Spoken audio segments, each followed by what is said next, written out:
These are 5 kinds of toxic people. 5 kinds of toxic people in Filipino. 1, you want to avoid.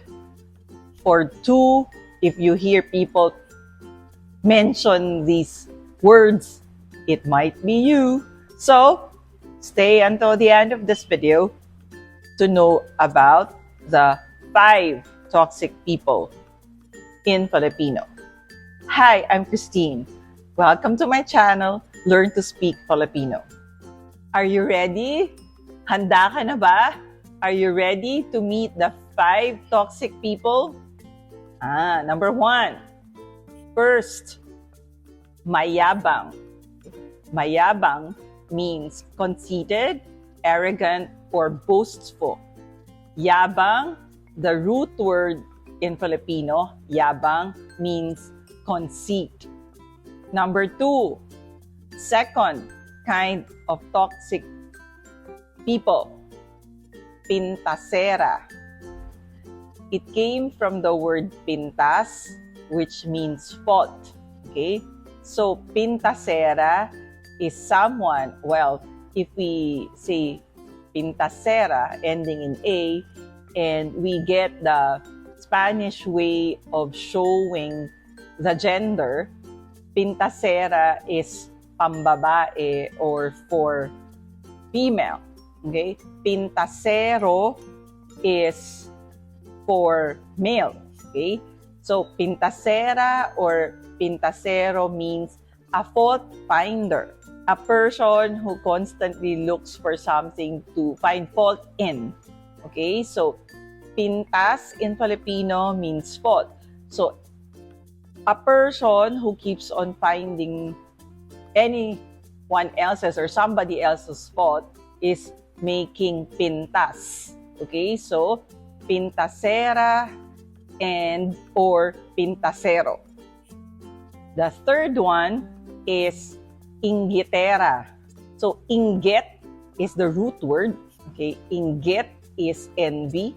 Again, let's do the Spanish. That's common, no? In Filipino, we get the way the gender is formed, no? In Spanish, so you say for babae or female, it ends in A. For lalaki, the word ends in O. So, inggitera or inggitero is a person who is constantly envious. Okay? Envious of what others have. Fourth, okay, number 4 kind of toxic person is matapobre. Matapobre. Okay? This is an example of the fusion or the blending of Filipino word and Spanish word. Okay? Mata is the Filipino word to mean eye or mga mata, eyes. Okay? Pobre is the Spanish word that means poor. So when a person is matapobre, that person is a toxic person because it looks down on people, most especially those who are poor or those who are mahirap. Okay, so matapobre. The 5th and the last kind is chismosa. Okay?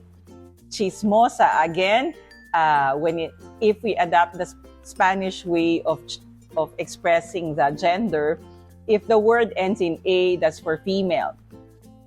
If the word ends in O, that's a male. So chismosa or chismoso. Okay, these people thrive on gossip. Gossip is chismis. Okay, chismis is gossip. Okay, so these people, their pastime or the pastime of these people is actually talking about somebody else's lives, or we call chismis or gossip. Okay, this kind of toxic people is the inspiration for those slang words. Okay, like I do not know the rest, but you can Google starting with marites. Okay, marites is actually a name or a pangalan for female. Okay? Marites is a female, a name of a female. Okay? Marites. Okay? However, a few years back, okay, they coined Marites as Mare, anong latest. Okay? Mare is a female friend.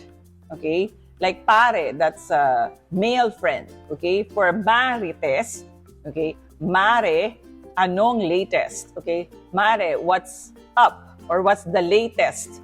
And then latest meaning chismis or gossip. So there are people whom we refer to as marites. These are equivalent or they mean chismosa. Okay, so I gave you 5 in order to play it by ear. Okay, if you listen into conversations and you pick up any one of this, no? So inggitera, mayabang, pintasera, chismosa. Okay? These are all toxic people.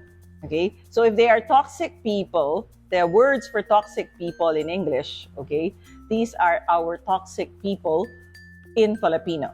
So it is not in any way, right, disclaimer, okay, it is not in any way to box people, or it's not in any way accuse you to be one of them. Okay, it's just to enrich your vocabulary and perhaps give it a context on how these words were formed and how they are used in context. Okay, so forewarned, forearmed, or forearmed, forewarned. So if you listen in and you hear these, you could probably, hopefully, you could pick it up and then you understand what they mean. Maraming salamat for listening. Maraming salamat for watching. And I hope all these vocabulary would help you avoid all these toxic people. Maraming salamat po.